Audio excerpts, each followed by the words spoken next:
Eli had never thought he would adopt a creature like Nara. The biolabs of the space colony always had strange experimental life forms, but this one caught his attention immediately. She was small, soft, and strangely expressive. Her fur shimmered with a faint silver glow, almost like starlight, and her eyes were a bright, intelligent green. Eli knelt in front of her cage, watching her curl into a tight ball, then uncurl, then curl again. Every move seemed thoughtful, as if she was studying him just as much as he was studying her. He reached out a hand, and Nara tilted her head, sniffed, then let out a small, low rumble that vibrated through the floor. "That's cute," Eli said, laughing softly. "Your growling is actually cute." The tiny rumble turned into something like a soft purr. Nara's ears flicked forward and her tail twitched. She blinked slowly at him, and for a moment Eli felt a strange connection, as if she understood him completely. It wasn't long before Eli filled out the adoption papers. He knew taking Nara home would be a big responsibility, but he also knew it would be worth it. The space colony was large, full of scientists, engineers, and explorers, but loneliness still crept into every quiet corner. Nara, he thought, might just fix that. Eli carried Nara carefully to his small living quarters in the research station. She made little soft growls and chirps as he moved, sometimes curling up in his arms, other times peeking curiously at the strange human technology around her. Her eyes reflected the lights of the room, giving her an almost magical quality. Once in his quarters, Eli set up a small area with soft bedding, a few toys, and a little water and food station.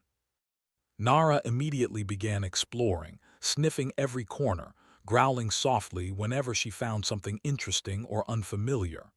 It was playful, not threatening, and every time she did it, Eli felt a warm, joyful sensation inside. "You're something else, aren't you?" he said, kneeling on the floor. Nara tilted her head and gave a low, rumbling growl in reply. Eli laughed. "Yeah, I think I like your growls even more than your chirps." That night, Eli lay in his small bed, listening to Nara curl up nearby. He could hear her soft breathing and the occasional rumble of her throat as she shifted in her sleep. Every now and then, he thought he heard a tiny growl, almost as if she were dreaming. It made him smile. The next morning, something strange happened. Eli woke to the sound of a growl, not from outside, not from the ship's machinery, but from Nara. She was sitting on her bed, looking directly at him with those bright green eyes, and she growled. Eli sat up, rubbing his eyes. "Good morning," he said, unsure if he was imagining it. Nara growled again, soft, low, and almost cheerful. He laughed. "Okay, that's new. Did you just growl at me because I'm awake?" Nara tilted her head, blinked, and let out a small, playful rumble. Eli shook his head. "Well, I guess that's cute too." As the day went on, Eli noticed a pattern. Every time he entered the room, whether from the lab, the hallway, or just stepping back inside, Nara growled. It was always soft, sometimes quick and excited, sometimes low and steady. She never did it at anyone else. When a neighbor, Lena, came to visit, Nara was silent. She just watched quietly, her eyes following every movement. "Seems like she likes you a lot," Lena said, laughing. "Maybe she knows you're the one who told her growling is cute." Eli shrugged. Maybe, or maybe she's just weird. But deep down, he knew it was something more. Nara's behavior wasn't random. She was intelligent, aware, and seemed to understand emotions in ways humans sometimes couldn't. Her growls were her way of communicating, and now they were just for him. Over the next few days, Eli and Nara settled into a routine. He worked in the lab, checking systems, monitoring the colony's experimental fields, and occasionally stepping into his quarters to find Nara waiting for him, ready with her soft, welcoming growl. It became a comfort, a little signal that someone, or something, was always happy to see him. One afternoon, Eli was tinkering with a small drone in his lab when he noticed Nara staring at him from the doorway. She growled softly, a low rumble that seemed almost like encouragement. Eli laughed. Okay, okay, you like drones, huh? He placed the drone on the floor and Nara sniffed it, growled, and batted it gently with her paw. The drone wobbled, spun, and Eli chuckled. See, she's already helping me test my inventions. By evening, word of Nara's unique behavior had spread among a few colony residents. Some came to see her growl when Eli entered a room, finding it amusing, heartwarming, or just plain strange. But no matter how many people watched, Nara only growled for Eli. She had chosen him as her companion, and her growls became a unique living connection between them. One quiet night, Eli sat on the floor with Nara in his lap. She purred, growled softly, and nudged him with her little head. You know, he said, stroking her fur, I never thought I'd say this, but your growls, they actually make me happy. They're comforting. Nara responded with a playful little rumble, curling her tail around his arm. Eli laughed again. Well, I guess that's how it starts, huh? You do something cute once, and now you do it all the time. Eli looked out the window of his quarters at the glowing planet below, the soft hum of the colony around him, and thought about how strange, wonderful, and unpredictable life could be. A tiny creature born from human science had found a way to express herself in the most unusual way, and it had changed his days, his moods, and his heart. For the first time in a long while, Eli didn't feel lonely. Not really. With Nara's growls greeting him at every step, he felt connected to someone, something, in a way that made the world feel a little warmer, a little brighter, and a lot more alive. And as he drifted to sleep, he realized something important. Nara's growls weren't just cute, they were her way of saying, I see you, I like you, you matter. Eli smiled in the darkness, letting her soft rumble fill the quiet room. Tomorrow, he thought, would be another day of discoveries, laughter, and, of course, growls. The mornings had started to feel like little celebrations for Eli. Every time he stepped into his quarters, Nara's soft growl greeted him. Sometimes it was a short, playful rumble. Sometimes it rolled low and steady, like the vibration of a tiny engine. No matter what, it made Eli smile. But one morning, something new happened.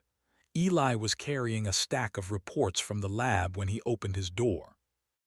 Nara's growl began almost immediately, but this time it was different. It wasn't a single soft rumble. It was a sequence, rising and falling, almost like she was singing a little tune just for him. Whoa, what's that? Eli laughed, carefully setting down the reports. Are you composing music now? Nara blinked slowly and growled again, this time pausing, then letting out a soft trill at the end. It made Eli laugh so hard he almost dropped a report. It wasn't just her growls changing, they were responding to him. If he smiled, Nara's growl became light and playful. If he frowned while reading something frustrating, it went deeper and slower, almost empathetic. Eli watched in fascination. You're aware, aren't you? He whispered. Nara curled her tail around his ankle and let out a soft, happy growl. Eli felt a warm sense of connection he had never experienced with any other creature or person. The next day, Eli decided to test her reactions. He carried a small toy drone into the room and let it hover near Nara. Her eyes widened and she gave a sharp little growl, batting at the drone with her paw. Then she froze and tilted her head, growled in a slower, questioning rhythm, and pounced playfully. Eli laughed. Okay, okay, you're clearly smarter than you look. Soon, Eli began paying attention to the patterns in her growls. There was a rhythm to them, a kind of language that he felt he could almost understand. When she was happy, the growls were quick and playful. When she was curious, they were low and measured. When she was excited, they rolled like tiny thunderclouds. Colony neighbors began noticing something unusual. Lena, Eli's friend and a biologist, peeked in one afternoon while Eli worked. I hear growling, she said, grinning. Is that Nara? She only does it for me, Eli said proudly. And it's not angry, it's playful or excited, or maybe she's trying to talk to me. Lena laughed. That's amazing. Most creatures just make noise. Yours seems like she's performing. Eli shook his head. Yeah, she's a performer and a friend. He picked up Nara gently. Come on, show her your new trick. Nara chirped softly and let out a growl that sounded almost like a soft drumbeat. Lena's eyes widened. That's incredible. She's actually changing her sounds to match what you do. Eli smiled. I think she knows I'm paying attention.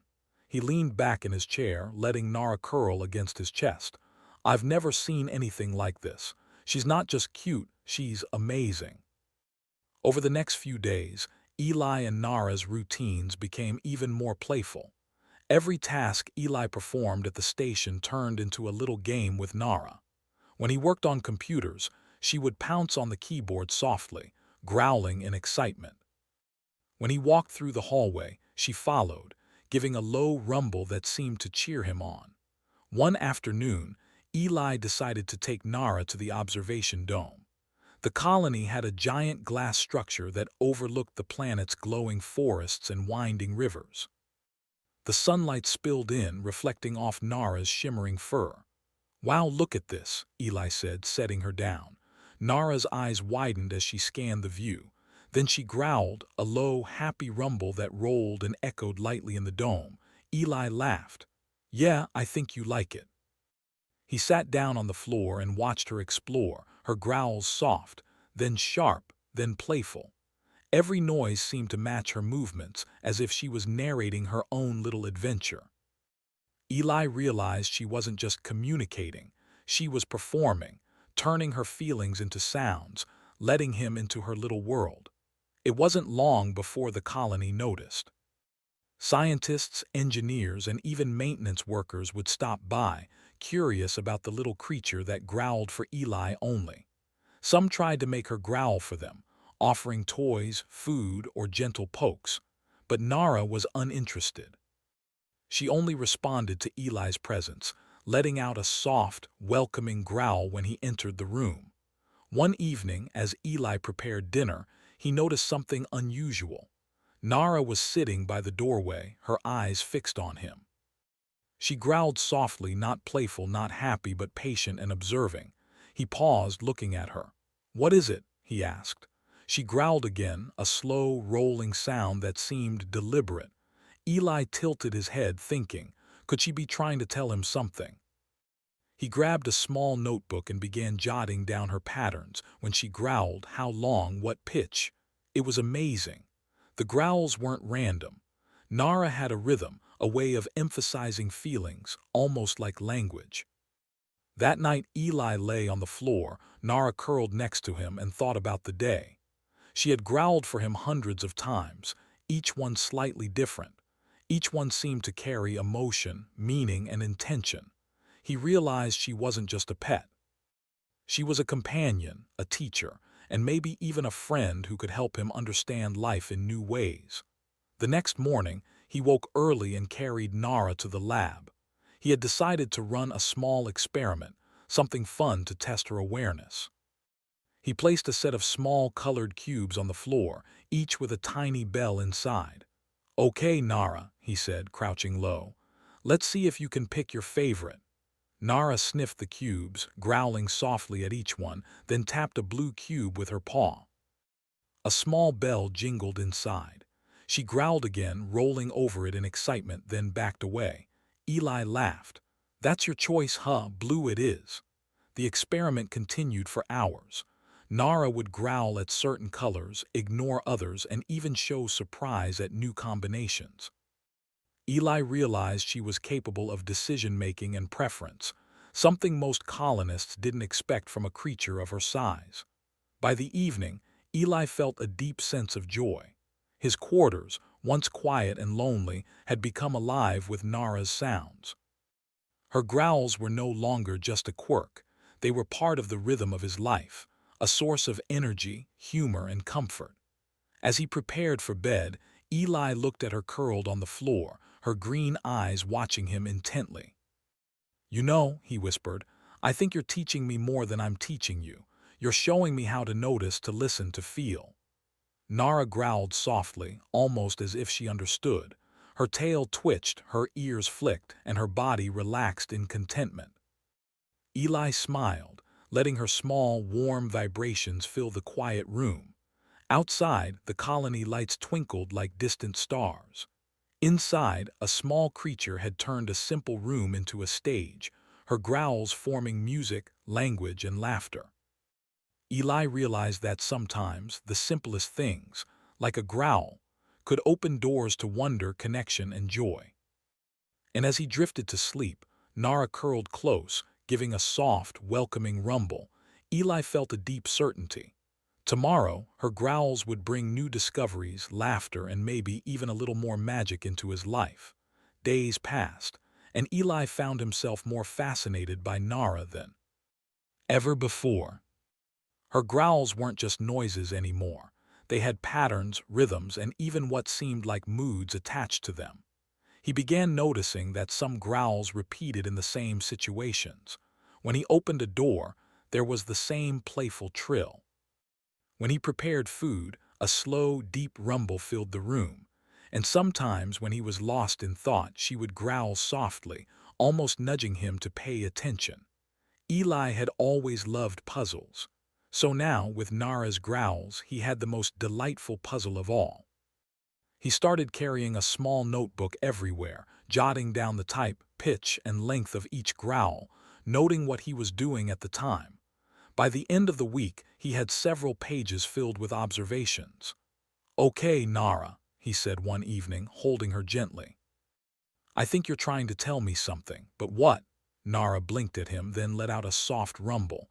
It rolled low, then rose in pitch, almost like a tiny wave. Eli chuckled.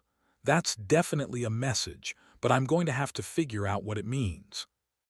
The next day, he decided to run a simple experiment. He would perform small actions and see how she responded. First, he moved a small potted plant across the room.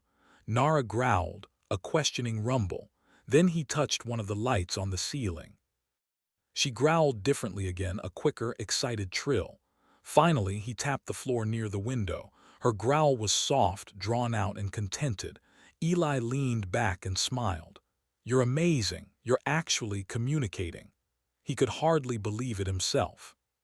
He had read about alien intelligence in theory, but seeing it firsthand in a creature like Nara was completely different. The excitement made his heart race. Word got around the colony again. Lena and a few other scientists came to watch. "You're sure she only does it for you?" Lena asked, her eyes wide. "Yes," Eli replied. "It's like she recognizes me, like I'm the only one who understands her." Lena nodded slowly. "It's incredible. It's like she's teaching you her language, or maybe you're teaching each other." Eli laughed softly. "Maybe, but I think she's teaching me more." Over the next few days, he noticed something extraordinary. Nara's growls weren't just about her moods, they seemed to direct him toward things. One morning, while cleaning the lab, Eli spilled a small amount of nutrient solution on the floor. Nara growled sharply and pawed at the spill. He realized she wasn't angry, she was alerting him to it. Later, when a minor malfunction occurred in the greenhouse, Nara's growls guided him toward the source of the problem before it became serious. "This is unbelievable," Eli whispered, stroking her soft fur. "You're helping me. You're really helping me." He decided to formalize their observations. He made a chart of her growls, high-pitched ones for excitement, low for warning or attention, rhythmic ones for curiosity, and soft trills for contentment. Every day he added more notes, and slowly a pattern began to emerge. One evening, while working late, Eli noticed Nara sitting by the window, staring at him with an intense gaze. She growled softly, then emitted a sequence he had never heard before, a mix of high trills, low rumbles, and mid-pitched chirps. Eli's heart skipped. Could she be trying to tell him something important? He scribbled furiously in his notebook. "Okay, let's try to follow this pattern," he muttered. For hours he watched, wrote, and tested. He placed objects around the room, a small stack of boxes, a set of colored cubes, even a tiny drone, and observed how Nara reacted. Each growl seemed connected to his actions, forming a pattern of direction, focus, and attention. By morning, he had made a breakthrough. Certain sequences meant specific things, a soft trill at the beginning, look here, a rolling growl, pay attention, a sharp, high-pitched note, excited something is happening. Eli's eyes widened with wonder. You're actually giving me instructions. You're trying to guide me. Over the next few weeks, their communication grew stronger. Nara would lead him through small tasks around the station, fixing a drone, checking the water filtration system, or arranging lab equipment. Sometimes she even anticipated problems, growling sharply at things that seemed fine to anyone else. Eli realized she had an intelligence far beyond what anyone had expected. One day, while examining a small experimental drone, Nara growled urgently and pawed at the floor. Eli frowned. What now? He followed her guidance to the drone's wiring and noticed a loose connection that could have caused a failure. Carefully, he fixed it. You saved the experiment, Lena said later, watching him. And she guided you. That's incredible. She's like a tiny genius with a growling language. Eli laughed. Tiny genius, that's perfect. He stroked Nara's fur. I think the colony is going to have to get used to you. Nara responded with a long, soft rumble that seemed almost proud. Eli smiled. Yes, you're part of the team now. The most surprising part of all was how much Eli learned about himself. Nara's growls forced him to slow down, observe carefully, and think in new ways. He started noticing small details in the lab, in the colony, and even in people. He realized that communication wasn't always about words. Sometimes it was about attention, empathy, and patience. One evening, Eli carried Nara to the observation dome. The planet's forests and rivers stretched below them, glowing in the soft light of the colony. Nara sat on his lap, eyes wide, and growled softly. Eli watched the patterns again. Her growls rose and fell, paused and shifted. I think you're trying to tell me something bigger, he whispered. Something about understanding, noticing, maybe even caring. Nara blinked slowly and let out a long, contented rumble.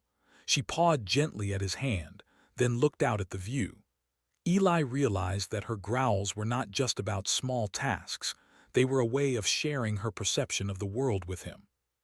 She wanted him to see what she saw, feel what she felt, and think as she thought. The realization made Eli feel a deep warmth in his chest. A tiny experimental creature had taught him something no textbook, lecture, or manual ever could.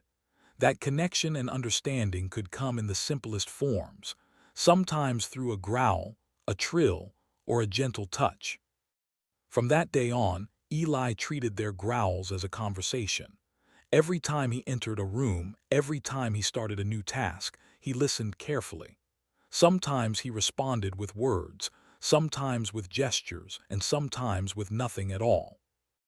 Nara's growls became a dialogue, a language beyond words, and a bridge between two very different intelligences. The colony had begun to notice the changes too. Other researchers started observing small creatures more carefully, taking note of patterns in their behavior.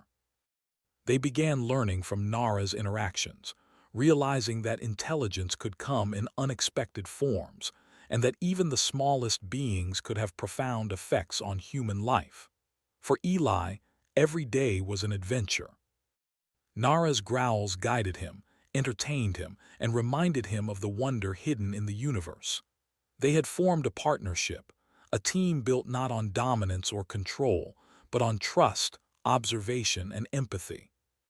One quiet night, as Eli prepared for sleep, he looked down at Nara curled beside him. She gave a soft rumble, stretching, and then nuzzled against his hand. You know, he whispered, smiling, you don't just growl for me, you teach me. And I hope I'm teaching you too. Nara blinked slowly, a gentle trill rising in her throat. It was her way of saying yes, or maybe thank you, or maybe simply, I see you and I like you. Eli's heart swelled with joy. He realized that the growls, the patterns, and the tiny signals of a small creature were more than just sounds.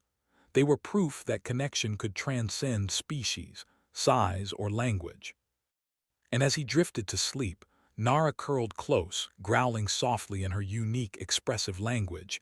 Eli knew one thing for certain. Tomorrow they would discover even more, and the universe, big and strange as it was, felt a little more understandable, a little more alive, and a lot more like home. Eli woke early, as he always did, and stretched in his small quarters. Sunlight filtered through the observation dome's glass walls, painting soft patterns across the floor.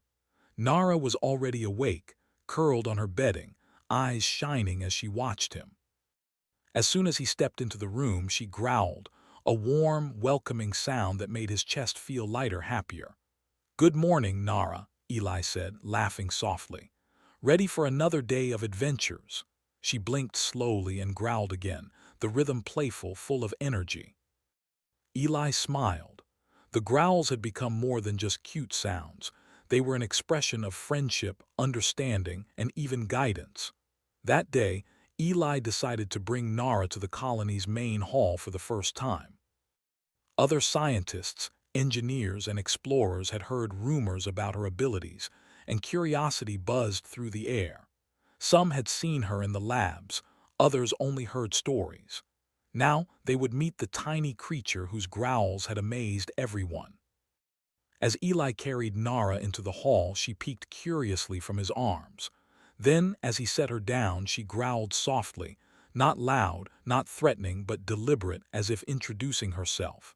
Everyone froze and listened. "She only does that for Eli," Lena whispered.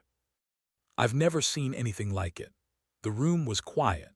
Then Nara trotted across the floor, stopping beside a small, malfunctioning service droid.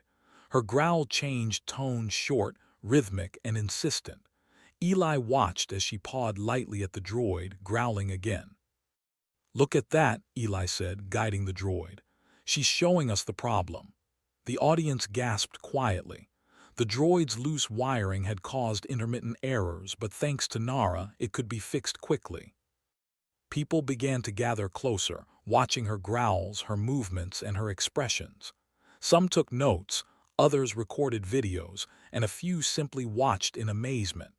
Nara had become more than a companion, she had become a teacher. Over the next few weeks, Nara continued to demonstrate her intelligence. She led Eli to overlooked tools, alerted him to minor issues in the greenhouse, and even helped him organize lab equipment. Every growl, every trill, every low rumble carried meaning, guidance, and encouragement. Eli realized something profound. Nara's growls weren't just cute. They were a new form of communication, a way to show how humans could connect with life forms unlike themselves. She had bridged a gap between species, teaching the colony to listen, observe, and respect intelligence wherever it appeared. The colony began adopting similar approaches with other experimental creatures. Scientists observed more carefully, noting behavior, reactions, and subtle signals. They started asking questions like, "What is this creature trying to tell me? How can I understand its thoughts?" The attitude shifted, and with it, the atmosphere of the colony changed. People became more patient, more attentive, and more willing to see value in all forms of life. One afternoon, Eli and Nara were in the greenhouse, checking the hydroponic systems. Nara growled sharply, then pawed at a corner where a small leak had started. Eli fixed it immediately, marveling at her alertness. "You really are remarkable," he said, laughing softly. "I don't know what I would do without you." Nara blinked at him, then gave a soft trill, curling close to his arm. It was her way of saying, "We're a team." Later, Eli carried Nara back to the observation dome, the glowing forest stretching out below them. She sat on his lap, watching the view with wide, curious eyes. He noticed her growls changing again, low and thoughtful, then quick and playful. "I think you're teaching me something new every day," Eli said, stroking her fur. "Not just about machines or experiments, about life, attention, and understanding." Her growl rolled gently in response, almost like she agreed. As weeks turned into months, Nara became a symbol of the colony. New residents were introduced to her, often laughing and asking to see her growl for Eli. Each time she refused politely, growling only when he entered the room. It was as if she were saying, "This bond is special.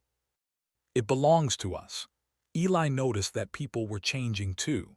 They were slower to judge, quicker to observe, and more willing to learn from small signs and subtle behavior. Nara had taught them to listen, not just with ears but with patience, attention, and empathy. One evening, while Eli and Nara rested in his quarters, Lena came to visit. "She's amazing," Lena said, smiling. "I think she's changed the way we see intelligence here." Eli nodded. "It's not just her growls, it's what they mean. She's showing us that communication doesn't have to be words, that understanding can come in forms we didn't even imagine." Lena laughed softly. "And she only does it for you. That's even more incredible." Eli shrugged, smiling. "Maybe she chose me because I took the time to notice. Maybe it's a lesson for all of us." That night, Eli sat quietly, Nara curled beside him. Her growls filled the room, soft and rhythmic like a lullaby. Each one carried warmth, recognition, and playfulness. Eli closed his eyes and thought about how far they had come. From the first cute growl to playful experiments to full-on communication, their bond had grown deeper than he ever imagined. "I think we've started something," he whispered. "Not just with you, Nara, but with everyone." Nara blinked slowly, a soft trill rising in her throat. It was her way of agreeing, or maybe just sharing in the quiet pride of their accomplishments. Eli smiled and stroked her fur, letting her tiny vibration soothe him. In the weeks that followed, Eli continued documenting Nara's growls. He created charts, patterns, and even small diagrams showing how her different sounds corresponded to emotions, guidance, or curiosity. Other scientists began to contribute their observations, and together, they realized that Nara had created a new form of interspecies communication, one that could inspire future research across the galaxy. One afternoon, Eli stepped into his quarters after a long day. Nara was already there, tail twitching, eyes sparkling. She let out a playful, welcoming growl that made him laugh. "You're still the best, you know that," Eli said, kneeling to scratch behind her ears.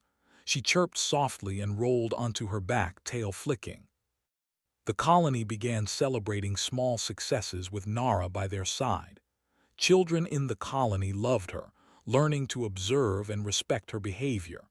Scientists continued their experiments, inspired by her intelligence and responsiveness. Every growl became a lesson, every trill a story. Eli realized that the bond between a human and a creature could change a community, influence how people think, and even shape the future of science. Nara's growls had started as a cute quirk, but they had grown into a symbol of empathy, learning, and curiosity. One night, Eli sat by the window, Nara curled on his lap. The planet's forests glowed softly below, the colony lights twinkling like stars. Nara growled gently, rolling low, then soft and quick, almost like laughter. "You know," Eli whispered, stroking her fur, "you've made life better for me and for everyone else. Your growls, they're more than sounds. They're hope, curiosity, and connection." Nara blinked slowly, a long trill filling the quiet room. Eli smiled and leaned back. The small creature had not only changed his life, but she had also taught an entire colony how to notice, listen, and care. And as the lights of the colony shimmered in the distance, Eli felt a deep sense of contentment. Every growl, trill, and rumble from Nara was a reminder of the simple yet profound truth. Humanity's greatest strength wasn't in machines, or technology, or even space exploration. It was in connection, understanding, and empathy. Nara let out one last soft growl for the night, curling closer to him. Eli smiled. Tomorrow she would growl again, and tomorrow the world would feel a little brighter because of it. The tiny creature, once just an experiment, had become a teacher, a friend, and a symbol of hope.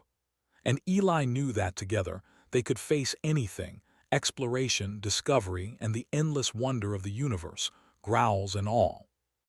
The room was quiet, except for Nara's soft, rhythmic growls. And for Eli, that sound was the most beautiful music he had ever heard. I said her growling was cute. Now she growls every time I enter a room. Sci-Fi Stories.